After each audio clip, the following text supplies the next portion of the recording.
Welcome to the Amen Podcast, where all men from all walks of life, backgrounds, and ages can obtain the tools on how to become alpha men from a Christ-centered perspective in today's society.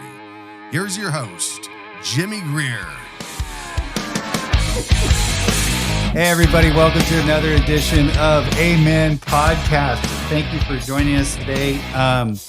Before I introduce my next guest, I've known him for about 5 years now.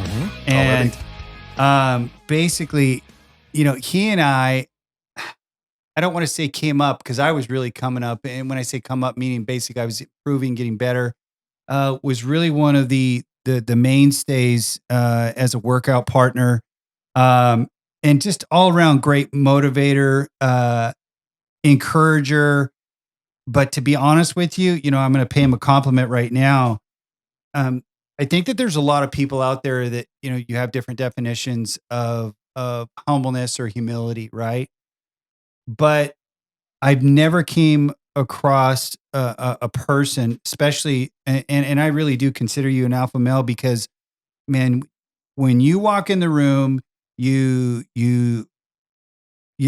inviting. There's nothing that says, hey, back up, I'm going to trash you. I'm not going to be about helping you become better or anything like that.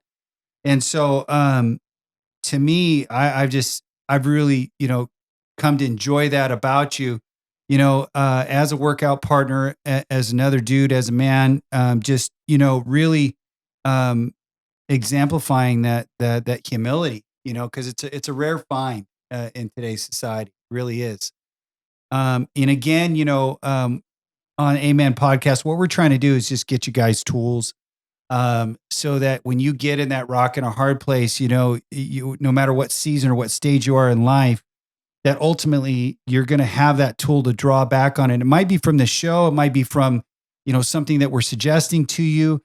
And that's really the reason why we want to do this is we want to make, our men stronger in society, in our homes, in our churches, in the marketplace. And so, I want to introduce Joe Perry, and I don't mean like the Aerosmith version of that gets confusing all the time. Joe's gonna really talk about his. We're gonna talk about a lot of different stuff, but we're gonna get into it with really his marketplace background, what he does, how that mental fortitude that he has, and that drive and that push, and how that carries over into his leadership with his wife, which we'll talk about as well. But one of the things that Joe and I do, and people just kind of get, when they're around us, it's like, it's not, and I don't want to say this in any way, shape, or form, like, it's prideful. It's not a show. It's just, we don't care who's around us. So when we're working out together, Joe, go ahead. I think it was, what was it? The Seventh Wonder. Oh my goodness. Yes. One of my favorite things. That was priceless. I think it was like probably the second time you and I met in person. I walked into the gym and I looked at one of the other guys. I'm like, bro, he's got vascularity in his shins. Like these legs are like the seventh wonder of the world right here. Now there's the Hanging Gardens of Babylon, and then there's Big Jim Greer's legs. I think the other day I told you, this is so stupid, is that I was like, why basically, God created the seventh day, he created it for rest. And I said it was because it was after working out with Joe that he was so tired that he had to rest. That's how bad it was. That's really how hard the workout was for Joe. And then last night I was literally sitting in my living room, and I was like, and it just came. I'm not kidding you. It just came to me, and it was in regards to sailing. I think there was a sail. It was some cologne commercial, and there's like a sailboat or something. And I said, when Joe Perry goes out to the ocean, he doesn't cast the sail; the wind does it for him. Yes. Hey, I'll take that one. That's outstanding. Well done, sir. And I think the other one was one time Joe Perry, he wrote a short story or / haiku, and it's now United Nations policy. Done. I'll take that to the bank. But anyhow, me and Joe, we go back a little ways, and just really appreciate the guy, just a stud of a man. But tell me a little bit about growing up. You grew up in Sacramento, or you were born in Sacramento, but grew up in Fresno, right? Yeah. So both sides of my family are from Fresno. Okay. And then my mom and dad met at Fresno State. And then right before I was born, they moved to Sacramento. I grew up in Auburn of Gotcha. Sacramento. And then I would spend all the summers with my grandma and grandpa here in Fresno. And I just loved it. So Okay. I moved here, let's see, when I was 17. Okay. And moved in with grandma and grandpa. And I lived with them through college. Wow. And that's where Cookie and I met. Okay. And next year's our 20th. Cookie's your wife, correct? Cookie's my wife. Yes. Yeah. Yes. And next year's our 20th wedding anniversary. Man, congrats. 20 years, man. That's a mile marker. That's a big one, this day and age with families, falling to the wayside left and right, divorce rate, I think what is it? It's like 52% is the average rate in and outside of the church. So when I think about that, I'm like, to see that, and you're a little bit younger than myself, but to even see that in your generation is even more rare, because what's been the model? The model is mom and dad, they don't like each other, they don't like how life's going. Let's call it quits, whatever. And it becomes the staple and the acceptance in society really is what it does. So, again, we're looking at trying to get these tools to you guys out there in the audience, and just really trying to help you to understand. Me and Joe are regular guys just like you. We're nothing special. We definitely don't have it figured out. We have figured out some things, though. We understand that if we bang our heads on the cement enough times, you know what? Cement's going to win every single time. I'm just going to walk away with a cracked head. So why not listen to some other folks? And I'm not saying necessarily listen to me or to Joe, but maybe we might be able to offer you something that, when you're in, and I was just saying this earlier, was, when you're in that hard season of life, no matter what it is, whether it's business or whether it's working out, we want you guys to really just have that tool to reclaim, that masculinity that we all need, that our wives need, that our leadership requires of us, especially in today's society. So let's get back to your coming into living with your grandma and grandpa, and then you're going to college. And I just learned this piece about you just literally like I think it was about a month ago. In where was it? Virginia Tech? Is that what it was? And what did you do at Virginia Tech? Oh, this is kind of cool. So by education, I'm a chemist and a mathematician. My professional life today is neither of those things. Okay. But I did a undergrad research stint at Virginia Tech one summer, and my project Just was for funsies? It was something to expand my resume, and I thought I wanted to get a PhD in chemical engineering, so Gotcha. that was kind of the next step. And I was my research project, of which I was just a tiny piece, was with the U.S. Navy for the SEAL team. And what it was for SEALs, instead of having magnetic mines that they would fix to the side of a ship, was to develop basically an underwater crazy glue to glue mines to the hull of the ship. And so, yeah, that was part of what my research project was. See what I'm talking about? You just you thought you knew a guy, and then the guy's off in the corner just going, hey, you know what, by the way, what did you do? Oh, one summer or 1 year, I just kind of took some time off and went to this school, and now I got crazy glue that now, Navy SEALs use as a device to, blow up something. I mean, that's just insane. That is incredible. I always knew you were intelligent, but what was funny was, and you sold this to me for like the longest period of time, and you went with this joke, and I really thought this was a legitimate thing about you was, so we're at a friend of ours' birthday party, and it was the very first time that I ever met you. And so we were just kind of get to know each other, and we were, everybody's kind of going around the table because there were some new faces there. And so they said, well, what do you do? And you're like, well, I won the lottery, but I didn't win like all the numbers, but I won enough, so I'm just kind of like, and I was like, this guy, he won the lottery? And so literally for like months, I'm sitting here and I'm like, and you didn't even let the cat out of the bag. Like you let me go with that. And I was going around, the gym and I was telling people, hey, Joe, he won like a part of the lottery. He's like, really? Joe? I'm like, yeah, legit Joe. For real, this guy did this, And so I'm sitting there and I'm just like, when I found out the truth about it, I was like, wow, dude, I'm usually a pretty good judge of like, the BS factor, right? Mhm. But I'm sitting there thinking, I'm just like, this guy totally sold that to me. He sold it to me hook, line, and sinker. I was tripping out on that, dude, for like literally probably about 3 to 6 months. Well, it's true. It is true. It is true. I thought that was a gag because people told me, they sit there and they go, hey, you know what? Joe didn't win that. I'm like, are you sure? I go, dude, this guy was like really told me this.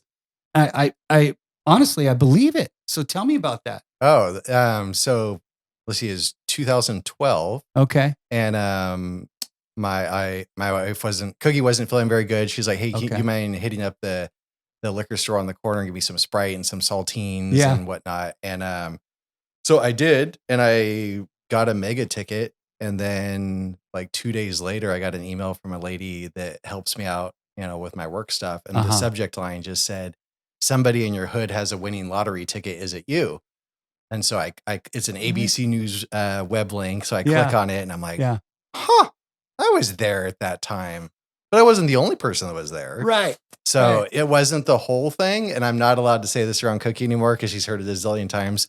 But no, I hit 5 out of 6 and one more number was 176 million. Oh, one more number. What the heck? What are the odds? No, you're a mathematician, so I don't want to, go into that because you'll totally blurt it out because you're smart like that.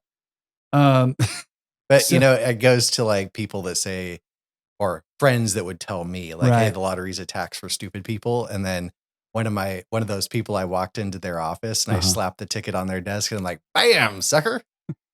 Here's my stupid card. Yes, exactly. Yeah.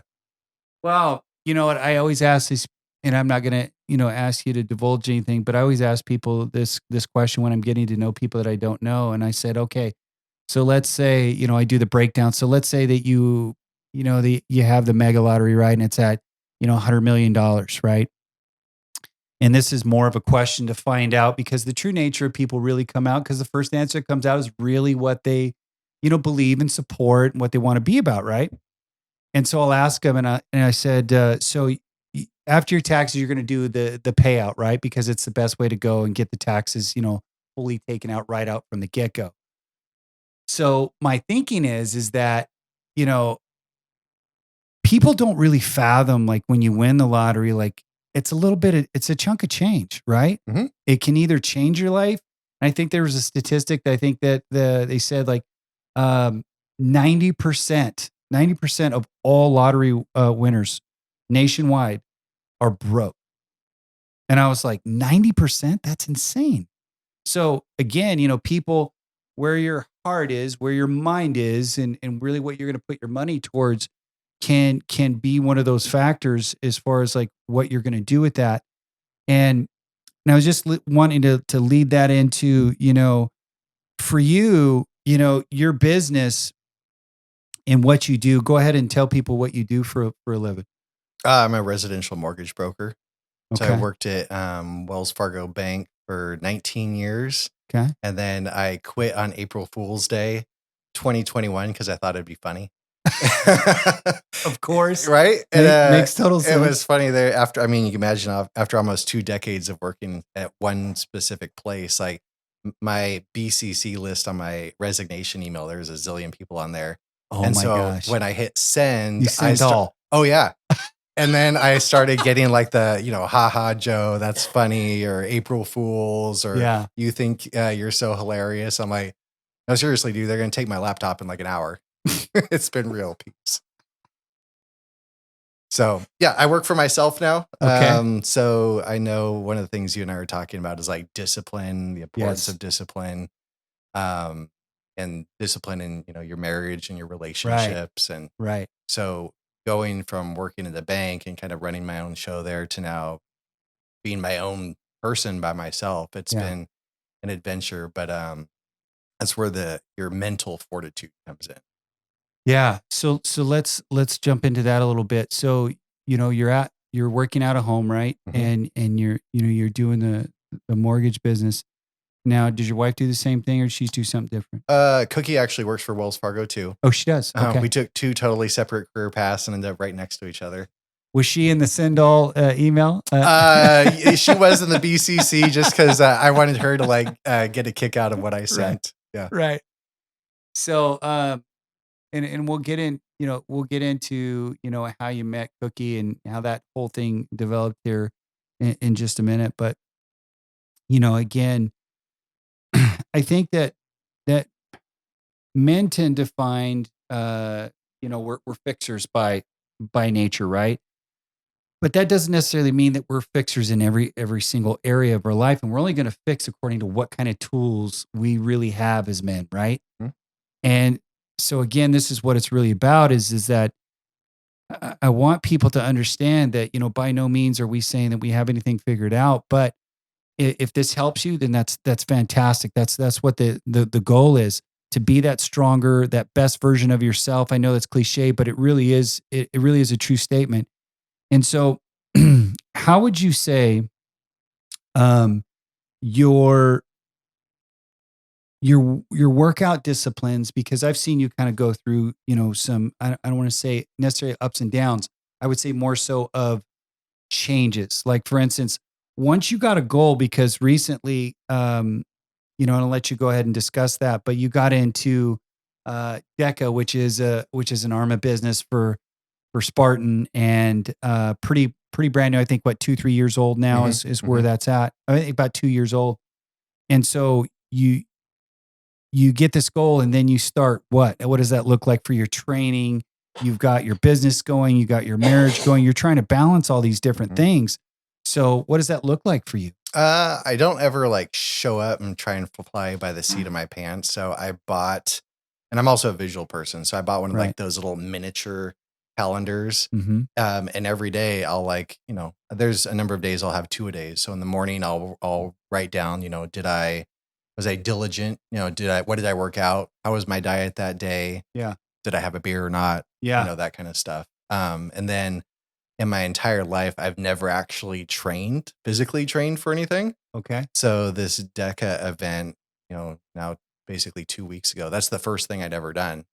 Wow. So I had been working with a nutritionist, so I'd made sure I'd stay on with my sleep. Right. What do my macros look like? Right. Paula Warrior Fitness, getting me dialed in. Yeah. So yeah, it was good. But yes, you have seen me go through the ups and downs, and now I'll keep this 10 seconds.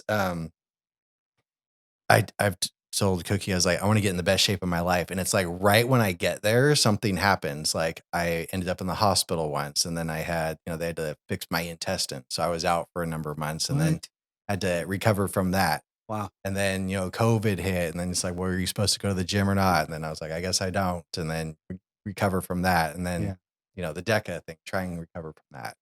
Right. But it's a journey. It's not a destination. Oh, it's any kind of goal setting, any kind of workout program, dietary, physical, mental, whatever it is. Once you set a plan in motion, I'm a true believer of this, is that once you set that goal to something, because I would always ask some people when we were in the gym together, and I would ask them, so what are you training for? And they go, I'm just training. And I go, I don't mean to offend you, but that makes no sense to me. I understand that you're just training for your health, but why wouldn't you want to put the hard-earned money that you're putting into your workout? Why wouldn't you want to try something that puts the uses of your training, into motion? It just didn't make sense to me. And I'd always, of course, I was that guy. I was the cheerleader for Spartan, and it was hey, we got to get this. You got to get after. I want you guys to do this with me. Build that community within the gym. But once you set that goal, what did you see your mindset change take place, and how that kind of poured over into your professional life, how it poured over into your marriage, if you can touch on. Sure. No, that's a really good question. So I'd start with, I'm severely asthmatic. Since I was a kid, I had to have breathing mat with a hose attached to it and dragging it around behind me and whatnot. So my lungs are super scarred. So when it comes to my limitations, it's not my strength or really my endurance. Right. It's gonna be my breathing. So in setting goals for myself, like I know my body's gonna give out at a certain point, but can I keep moving the needle? Right. So as far as, how does that translate into my work is setting certain things I need to do during the day. And it doesn't mean like I need to make 20 phone calls. And if I don't make 20 phone Sure. calls, I sucked. It's more of these are the main things that I want to hit on. Right. And then I just make sure that I do it. Same thing at the gym is I want to continually push that needle forward. And then as far as my marriage goes, Cookie's my best friend in the entire galaxy. So Makes not only sense. is she my wife, but she's my person. So I don't there's no goals. We're very fortunate to both work from home. Mhm. So not only do we get to work from home, but we get to be with each other all day, every day, which is awesome. Dude, that is it's rare. Number one, fantastic. I'm such a fan of healthy families, healthy marriages. Especially like I mentioned earlier, in today's society, we don't see that as much as I'd like to see. Um, so let's kind of talk about how. So you're in the mortgage business, and we're seeing that climate change pretty quickly. Crazy. Yeah. It's you know s- 4 months ago it was like a rocket, right? Joe and I live in the Central Valley in California. For all the listeners, so um, the California market as a whole, when the rest of the United States was going nuts, there was movement, there was people buying homes, and lending money. And then there was this, hey, we know we're getting close to the top of the hill, and then we've got to embrace ourselves for the downward spiral, right? So how many so let's say this before the decline per se, how many contracts for loans were you writing, would you say, on average in a week? Oh, in a week? I mean, for years, I would say my pipeline, which is like the number of projects I'm Right. working on, would always be around 40 to 50-ish Okay. in different stages. All right. And like these days it's probably like 8. It's Right. and just for context, and we're here in the greatest city in the United States, aka the Paris of the United States, Fresno, Fair. California. But I have my license in 13 different states. Oh, okay. So when I share my experience, it's not just what's going on in Fresno Clovis, it's what's Right. going across the So when you go from those big contrasts of writing a lot of paper to very little, right? So, people I think they have that opportunity to sit there and say, I either choose to freak out or I choose to settle myself. One of the things that I this is a this is a really scary prayer to pray, and I do not suggest this for people, because God is listening and he will actually show up and answer your prayer. And so 2018 going into 2019 end of year, I'm sitting there and I'm thinking to myself, I'm like, okay, I really want to up my game, mentally, physically, spiritually, all these different areas. And I said, Lord, legit prayer. I said, Lord, teach me how to become comfortable in discomfort while remaining focused on you. Are you ready to become the strongest version of yourself, Alpha Men? Meet Paul Watson, a military veteran. Paul knows the importance of physical fitness, mental and physical toughness, and the role it plays in one's overall health and well-being. That's why I'm proud to recommend Warrior Fitness, a fitness program designed to help you become the strongest version of yourself. Whether you're looking for elite military selection training, including endurance and strength training, group classes, individualized training, and personalized diet plan development, we're here to help you achieve your fitness goals. Our experienced trainers understand the value of hard work and perseverance, and they will work with you to push your limits and achieve new heights.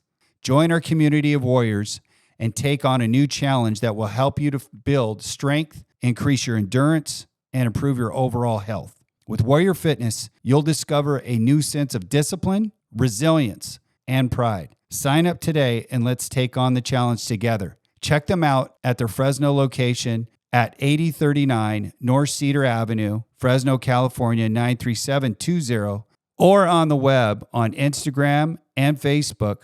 Or if you want to just give them a call, go ahead, 559-242-2570. Stay alpha. Now, some of you out there that are listening, you know me, and then there's everybody else that's going to learn. Is that I had no idea what the preface of that prayer was going to lay a foundation for what I was going to go through in the next very quick seasons of my life. I would have a roller coaster of achieving some cool moments physically, in racing, and then my marriage fell apart, and I got divorced. And so I pray that prayer, and I'm sitting there and I'm like, really, God, this is what we're doing now? Are you serious? Okay. Can you give me this in a little less increments, because this is a lot to handle, right? Mm-hmm. But honestly, that prayer kept resonating over and over and over and over again. Because here's the thing, Joe. This is what I think a lot of men miss, and I know I've missed it. And have I completed in learning it? No, it's still in a process. But my point I'm trying to get to is that if we are learning how to become comfortable in discomfort, God never called us to be comfortable. If you look at all his disciples, he never sat there and said, hey, by the way, it's going to be a fun time. It's going to be picnic. Always be with you. We'll always have everything we need. The necessities, right? We're going to go on really long hikes. It's going to be lots of fun, right? But they were put in really difficult situations that were very uncomfortable. They were beaten inches of their life. And so when I think about that, and I understand that prayer was really in line with what I was experiencing in those moments, in those seasons of my life. And so I think how I want to kind of dovetail this is that for you, so when you go from, financially, you can't take time to go deposit the checks because they're coming in so fast. So how did you settle your feet per se and really settle in for that discomfort moment of realizing, okay, I'm going to shift gears. I'm going to make some adjustments. What did that look like for you? Ooh, good question. Well, number one, it's all about focus, right? My focus is always on the cross and Jesus. And, Cookie hears me say it a zillion times that a day, the big man's got a plan. I don't, she doesn't hear me say the word God very often. I always call him the big man upstairs. Yeah. The big man's got a plan. Yes, he does. Whether it's, I think of Job and how faithful Job was. I just love that story. Is that whatever the challenges that I might have, whether it's, things slow down financially, or like I was sharing with you, like I did talk to the surgeon today about a couple different things. Yeah. Like it pales in comparison. I know where I'm going at the end of the day. Yeah. I'm on his clock, and life is good, man. So I think I maintain a really good attitude, and I just stick with the fundamentals. Kind of like whether it's, my profession or being in the gym, it's all about the basics. Just hit the basics. I think you're one of those guys, and I could be wrong, but you're just one of those guys. It's like, it's always steady Freddy. It's always, smooth as fast. You're always just like the even keel guy. It could be raining, nails and chainsaws, and you'd be like, get a helmet. It'll work out. And I'm like, what are you talking about? Do you look outside when it's raining? This is insane. Yeah. No, we're good. We're good. And the same expression is which you actually did win the lottery, part of it, you're the same person. It's not like there's just, there's no roller coaster ride with you. I would like to learn how to tap into that in that sense for myself, because it's really rare to see in other guys, because most guys we either all or nothing, we're like, we're achieving, we're rock star, or we're down down at the bottom. Everything's gone to crap, right?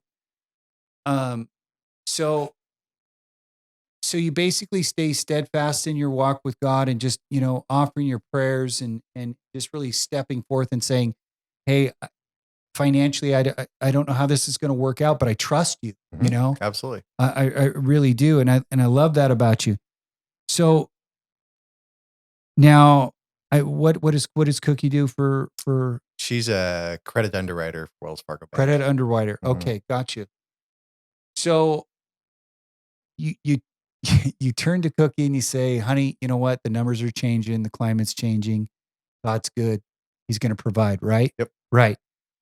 I think, and I don't want to speak for you, but I know for myself, like when you have that ability to look your partner in the eye and say, hey, listen, I trust God in this moment, even though none of this makes sense right now, and it's going to work out. That, my friend, right there is the leadership and the mental fortitude and the spiritual fortitude and the discipline that we as men need to exude. You know, um, like for instance, a lot of people will say the first thing if I say Joe Perry, I'm not kidding you, verbatim. I love Joe, right? Because you attract that because you exude that for people in general. You really do. How much more important is that to your wife in that moment of, hey, we're going to switch some gears here financially because, we have to make some changes. So what does that look like for you and Cookie? Well, it's important to have, like in life, to have direction. Mhm. And it's just, the direction just changed. If anything, it's going to make for a really good story in a year or 2 years or whatever So it is. true. So whether it's, health challenges or struggles with jobs, like shoot, I would say of my counterparts, I talked to 3 people, friends I've had forever today, that all got laid off this week. Oh, wow. So but again, it's where's your head at? Yeah. Where are you going? Yeah. You and I know at the end of our road where we're going to end up. Exactly. So I've got hope. It's a dangerous thing, isn't it? You got hope. I've read and I've seen some stuff on YouTube, but don't know how true it is on YouTube. But I definitely know, you know, Jesus is still in the miracle, wonder working business. Last time I checked, Yep. and it's those moments when you look back, and your testimony is like, hey, we got tested in this moment, but look what God has done, which is really provides that hope for you. I've got Jeremiah 29:11, tatted on my arm. And what's funny about this, Joe, is this is really crazy is that, especially if you really want to be an alpha male, proclaim the name of Jesus and that you serve him and find out exactly how many people will hate you instantly. And I mean, genuinely hate you for what you stand up for and what you believe in. So I've had more people talk to me about this tattoo than ever me going out on the street and sharing God's word with people. And it's crazy. It really is. And so they go, hey, that's really, man, your artwork, that's really nice. I said, thank you. And he said, and they look me every single time. This is legitimate. Do you know what it means? And I said, well, do you want me to quote it to you? And I've never had a person go, no, I'm good. And so I rattle it off, and I give them different variations of, of versions, Can right? you tell me what it is? I don't recall off the top Jeremiah of 29:11, for I know the plans that I have for you, says the Lord, plans to help you, not to harm you, but to give you a hope and a future, right?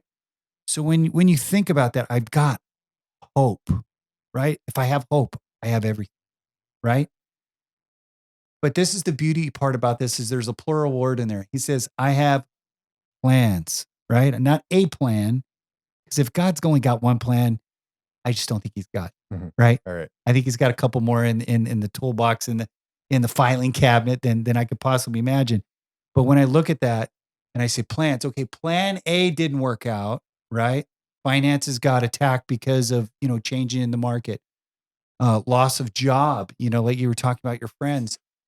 Okay, well, what about plan B? Well, shoot, plan B didn't work out. I guarantee you that my plan when I was 28 years of age and I said, man, if only I can be 52 years of age and single and divorced and trying to refigure out life, then I made it.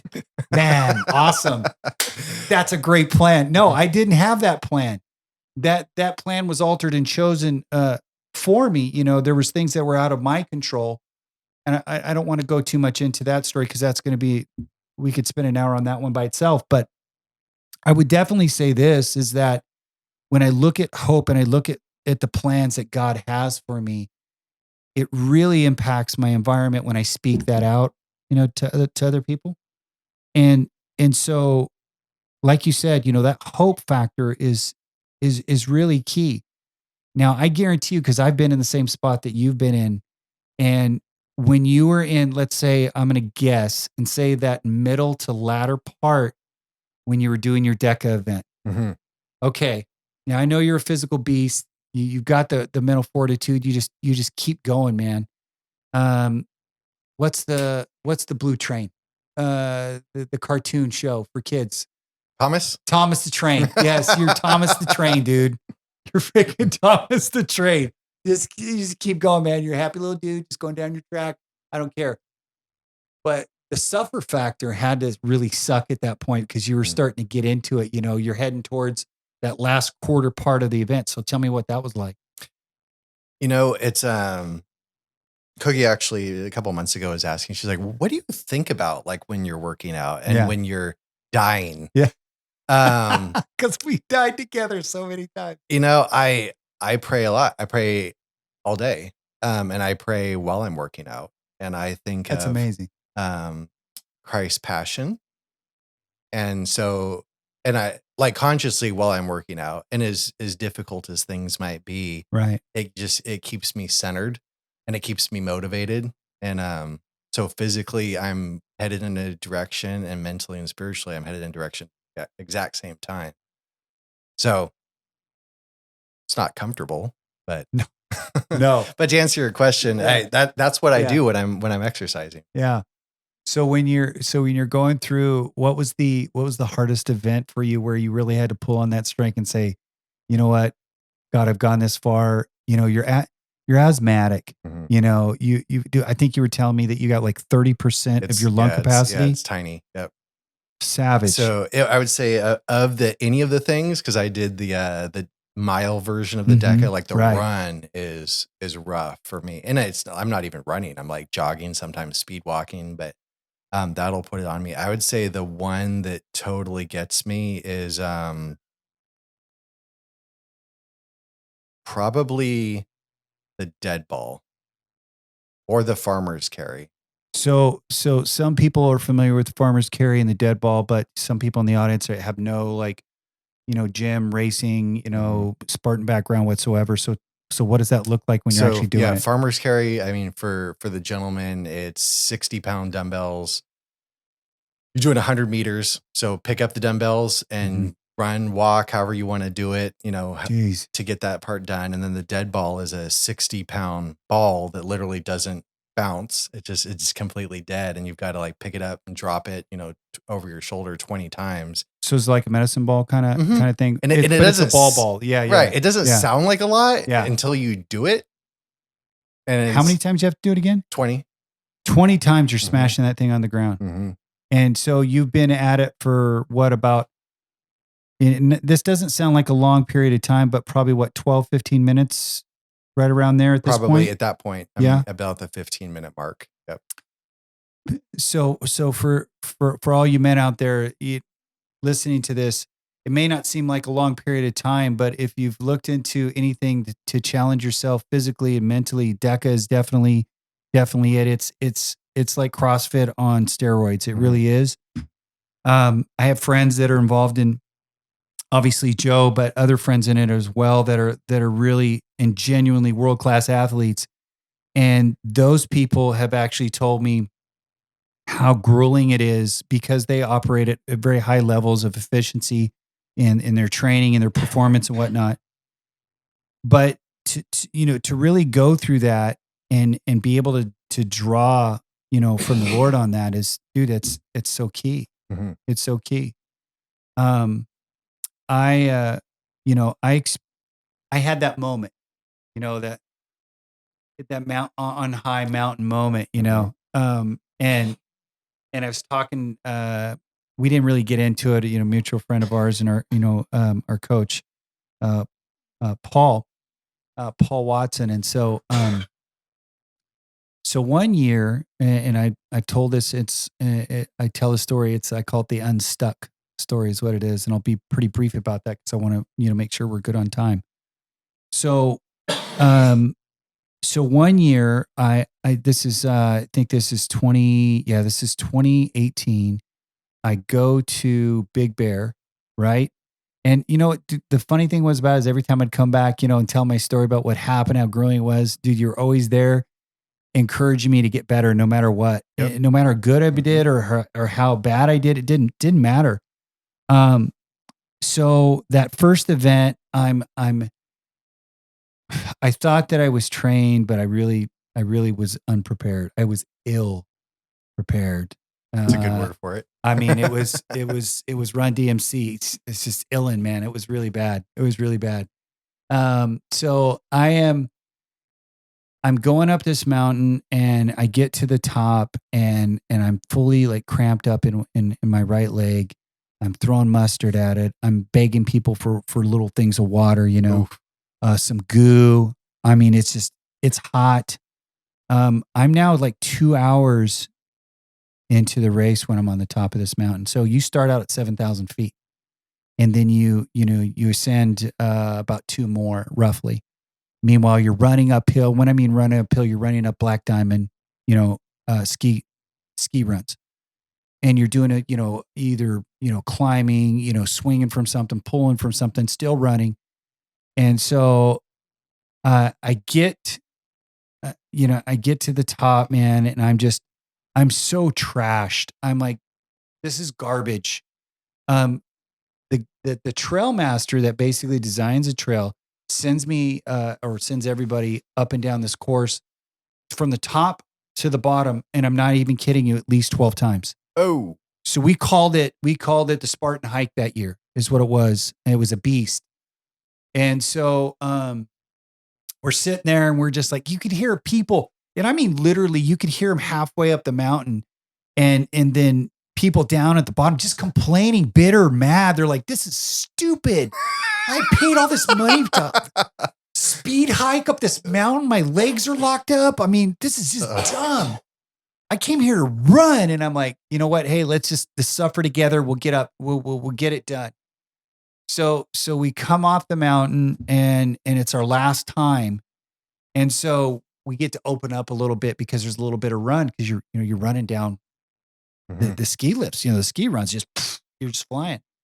So you get down to the bottom and I failed two obstacles. So that's 60 burpees. Oh, cramped up, tired, completely exhausted, angry, hungry, dehydrated, everything. I mean, just. And you're 2 hours in?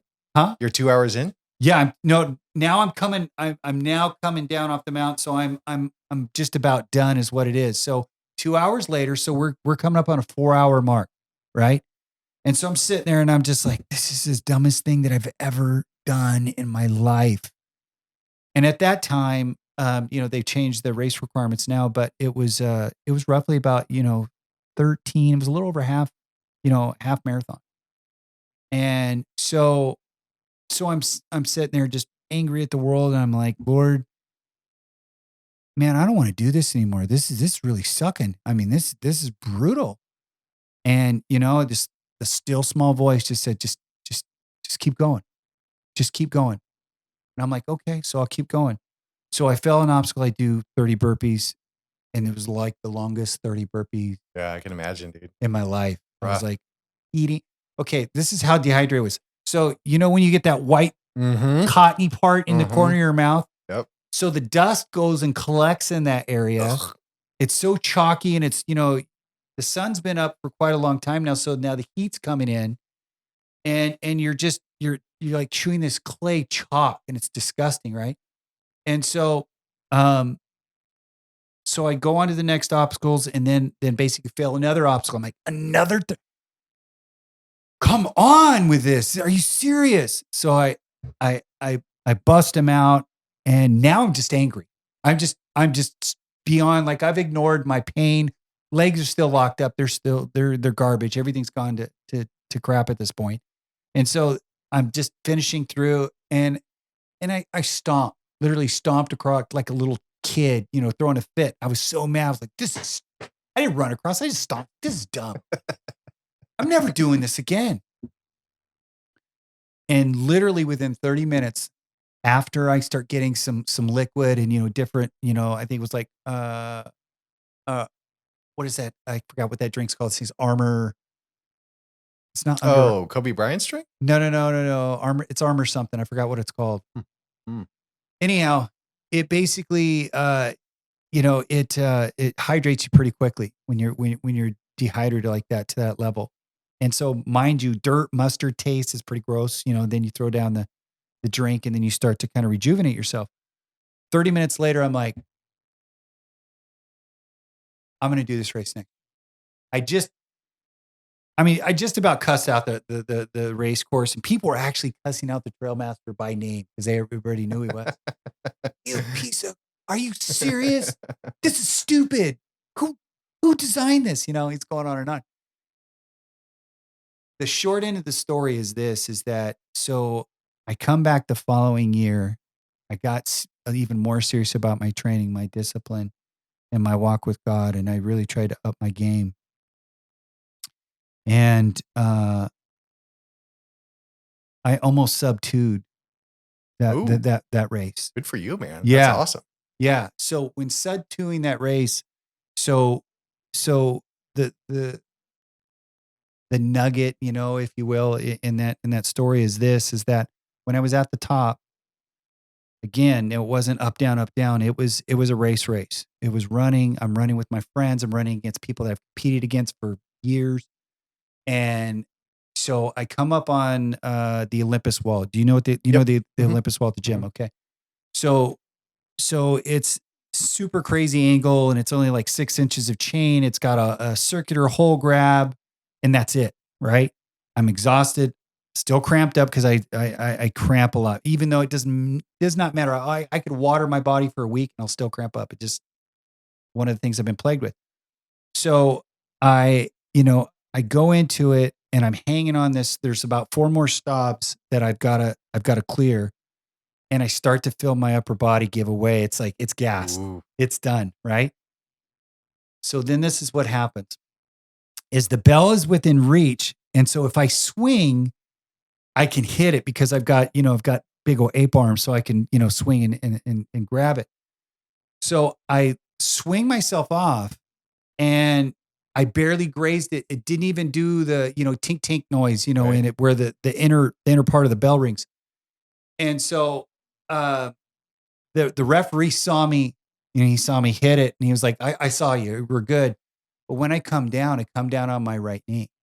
Ooh. And I pile drive that thing into the ground.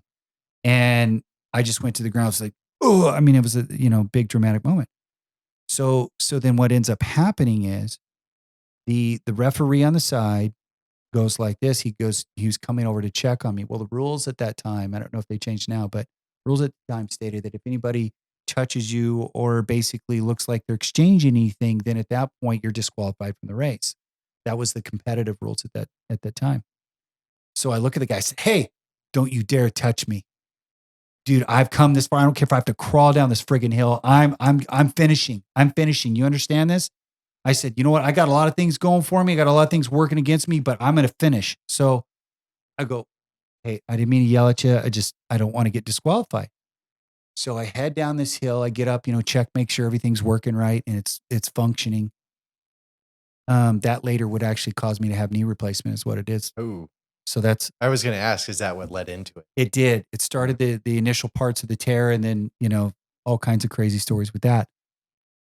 Long story short is when I'm on the Olympus wall, this is the question that I ask. And I'm literally like, you have that moment when you're in DECA, or you have that moment when your marriage is going through trouble, or you're having that moment when your business is not in the A game that it used to be in. And you go, what am I going to do? Because whatever you're going to do is what I've realized this, Joe, is that you make those choices. They're going to define you, Hmm. you know? Well said. And so the question I asked myself was this: am I going to allow this moment to define literally the rest of my life? Because if I drop right now, what am I willing to quit later? That terrified me more than anything. So I obviously cleared the obstacle. I go down and I finish this race. And I mean, there's a whole bunch of other parts of the story that I could tell, but I'm not going to go into it. But I guess ultimately why I share that, elongated story is that when you're in your most difficult moments of life, no matter what aspects, if it's business, like what you and Cook do for a living or if you're facing a health challenge, like you literally wake up with a health challenge every single day, Mm-hmm. right? You don't just like turn that switch off.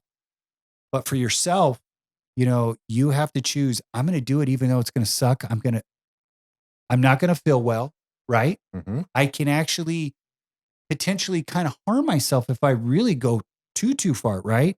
So do you have to kind of balance that as well, would you say? Oh, for sure. The analogy I use after the DECA event for me was the new Top Gun movie is one of my all-time favorites. That's a cool movie. Dude, I saw it 6 times in the theater. 6 times? So awesome. But I would Wow. equate my own That's experience to like when Maverick is in the Dark Star at the beginning of the movie and he's trying to hit Mach 10 and then he hits Mach 10 and there's the gentleman in the control tower who's like, don't do it.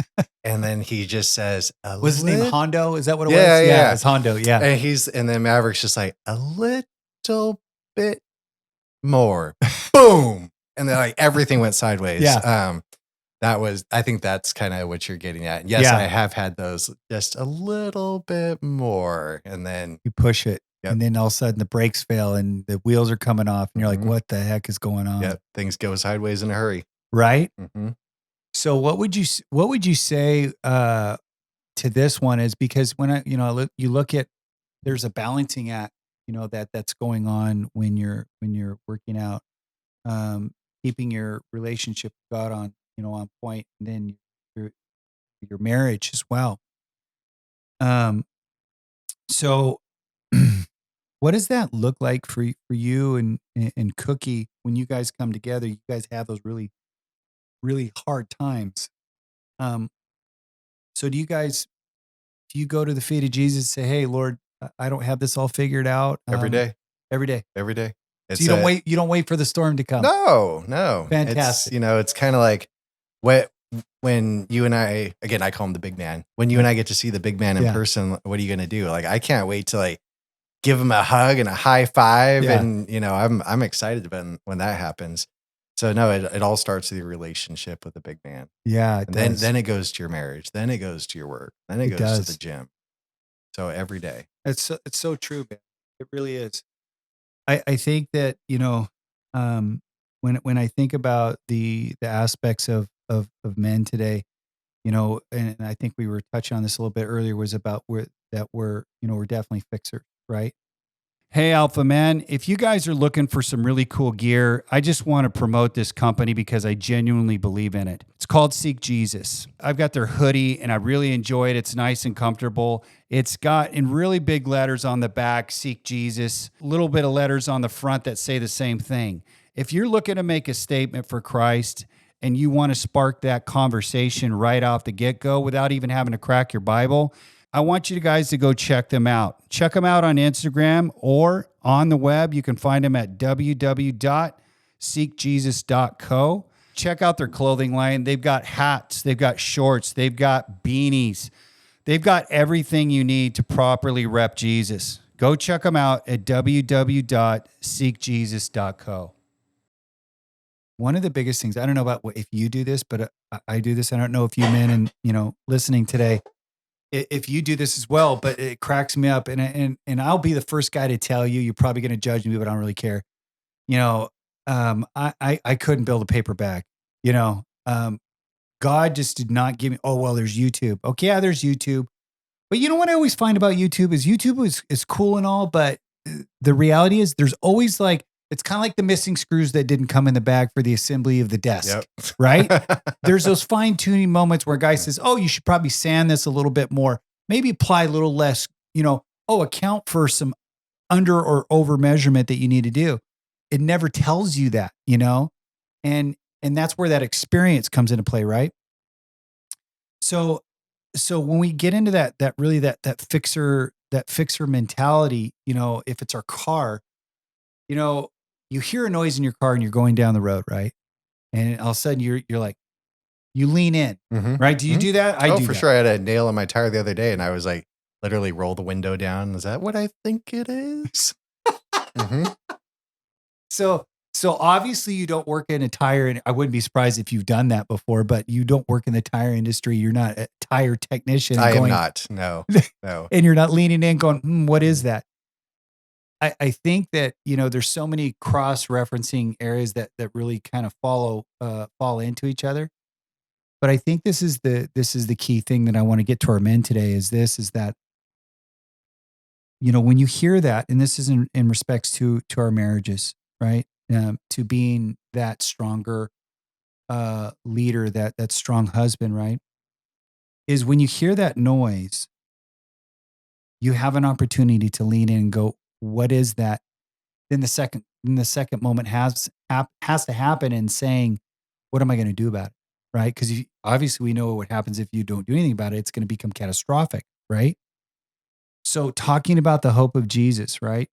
Talking about that mental and physical, all these different aspects wrapped up into one.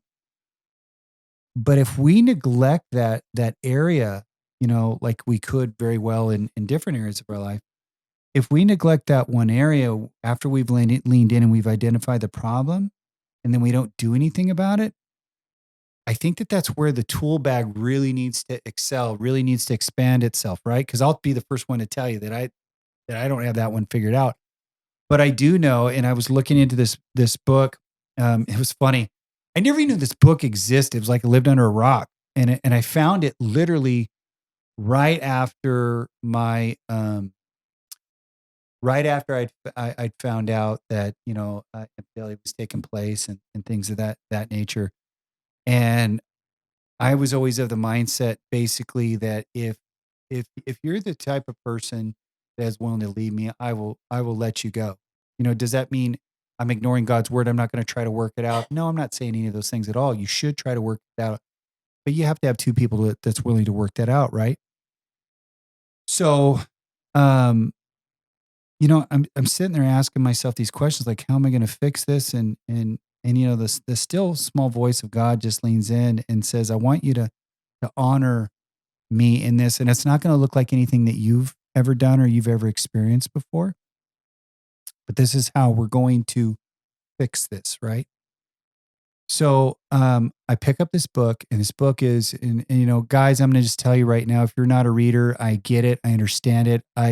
It's so difficult for me to read something that does not drive me. It just doesn't. But I force myself to become a reader. It's so vitally important. And so 5 love language, I know it's touchy feely for some of you guys out there, but I'm just going to tell you this. Newsflash, your wife is touchy feely. Okay. She just is. If it was a guy, obviously you would be attracted to that, but you're not. You're attracted to a woman. So when you dive into those 5 love languages, it became a tool. Like I would literally, Joe, I would see the things that I was unaware of. And then I saw the things that I was doing. And then there was like this whole different area of like things I didn't even know existed. I was like, what the crap? Who's been holding out on me on this thing for ages or whatever? So guys, I strongly suggest, looking into 5 love languages and really identifying what your wife's love language really is, because that's a way that she internalizes love from you, what she needs. It's not about what your perception is, I mean, let's be honest with guys. We're pretty basic, simple creatures.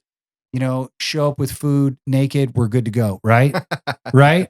I mean, that's pretty basic. That's pretty basic, right? You would think. And women are laughing in the background if they're listening to this, going, oh, that's so crazy. That's not true. Men are so complex. Honestly, we don't require a whole lot, and I can't blanket statement that for everybody, but a majority of guys are pretty much that way. So I say that is a tool, to really help us as men to say, you know what, I can lean on something that's greater than myself, lean on another guy.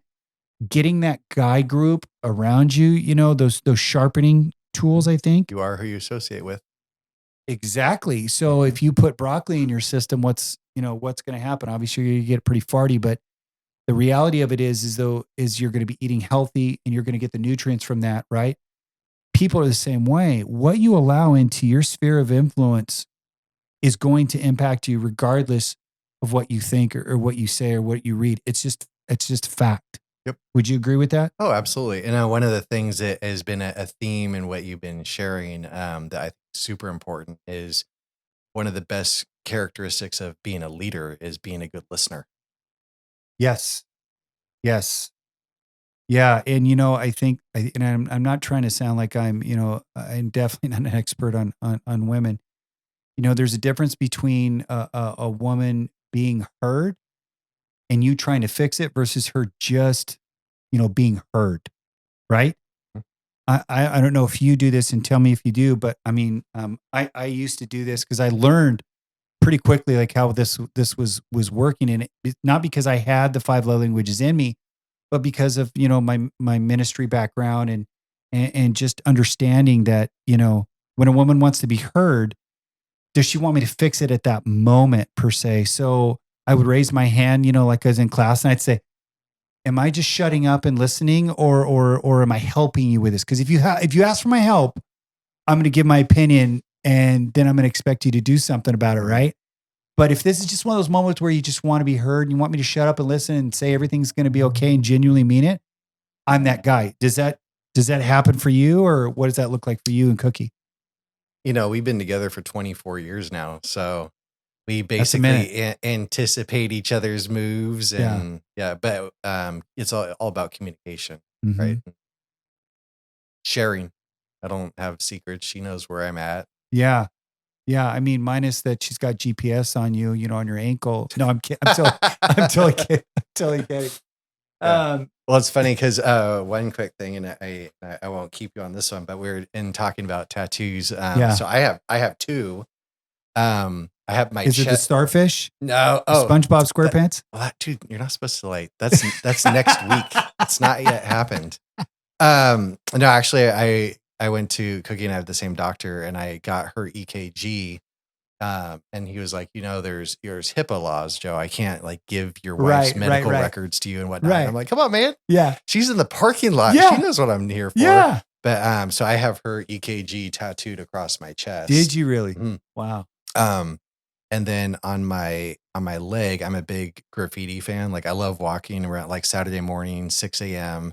alleyways downtown Fresno with my camera, really just taking pictures. Oh yeah. Totally dig it. Yeah. I've seen you. So I actually have my leg is done, and one of the in Latin it says "Pray for us," which is part of the Hail Mary. But my quick backstory about it is, if you could go to heaven for just a second and you could ask for one thing, what would you ask for? Knowing you had to go back immediately, what would you ask for? And that's my answer. And I was going to say, are you asking me? Because that's a great question. Yeah. That's a great question. So I have that in Latin tattooed down my leg. That is awesome. And at first when Cookie's like, and it's all graffiti. Oh, okay. And when she was, asked, why that, I wanted it to spark a conversation, kind of like Jeremiah 29:11. Mm-hmm. I want people to ask, hey, what's up with the graffiti all down your leg? What's that about? Mm-hmm. But that totally is suiting for you because, it doesn't surprise me one bit that you are that kind of artistic, because you are very artistic and that very creative in that sense. But, again, very, very diligent, very intelligent guy.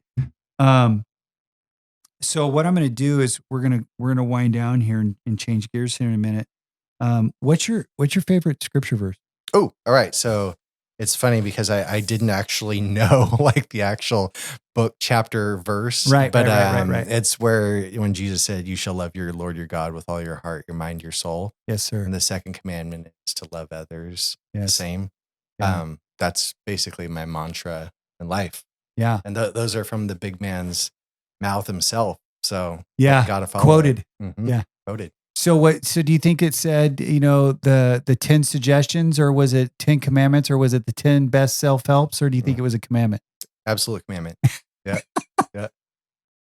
I love there's conversations I have with other people, and they'll try to dissect, New Testament, Old Testament and whatnot. And I'll get around it and I'll say, okay, so let me ask you this. I just want to point out this one thing. So, there was this moment, it was pretty epic in the Old Testament. It was basically, you ever heard about the story of Moses? You ever heard that one? Yeah, yeah, yeah. The 10 commandments, that's in there. So if you throw out the Old Testament just because you only accept the New Testament, then really you're throwing out the 10 commandments. I don't think he's going to approve of that. Yeah, we could go down this rabbit trail, but I mean, you would be throwing out Jesus's heritage, which Exactly. we never. Exactly. Old Testament supports the new in so many different prophecies, promises, and whatnot. But I'm proud of you, man. This is a lot of fun. this is a blast. Yeah. This is a blast. I'm And- so glad that you've agreed to, be a part of the show and just really bring that perspective of what it looks like to be disciplined, be working out, hitting the grind every day, being that leader in your home, being that priest in your home, to your wife, and helping us guys really understand what we can do in those situations. And I think that and if I've heard you, if anything, today, is that without hope we have nothing. Without Christ we have nothing. Don't wait for the fire to ring the bell. Turn to Him before it gets bad. Have that continuity, that consistency, with Christ. Would that be agreement with you? Oh, absolutely. Yeah. He is your best friend and should be your best friend. I agree. Yeah. 100%. Not like you check in whenever you feel like it or when there's a problem. Very true.